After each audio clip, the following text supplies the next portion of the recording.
Right now there are really several narratives playing out. Those who have been following me for a while know I'm fond of saying buying begets buying. Well, selling begets selling.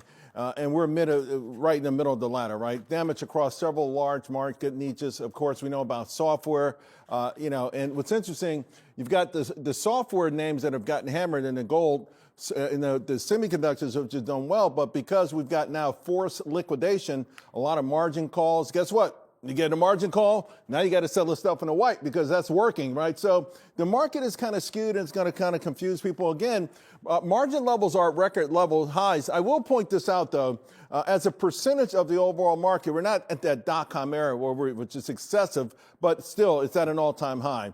Now, the downside bias also nudging investors to cash in on huge profits, right? You've got these names that have done extraordinarily well, momentum names, high beta names, unprofitable tech. So this is what you've got, a major flip. Value over momentum. This is one of the biggest spikes that you've ever seen. So a big shift, right? Investors sort of racing to areas like value, emerging markets at breakneck speed.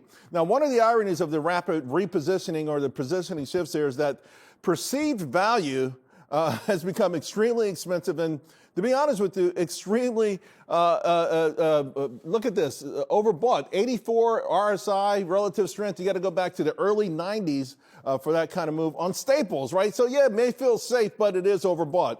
Now, the growing list of businesses that AI could steamroll, well, that's become the wild card. And I think for now, it's kind of holding back the buy on dips crowd. They'll show up. Again, another irony here is that the bullseye has been solidly on, of course, these software names, but you can almost argue that maybe it's too much. Look at this. I mean, you talk about RSIs going the other way. These stocks have been absolutely hammered. Many see opportunities here, but we know it's also frustrating. Investors must now have the dexterity that Rodney Dangerfield had in Back to School.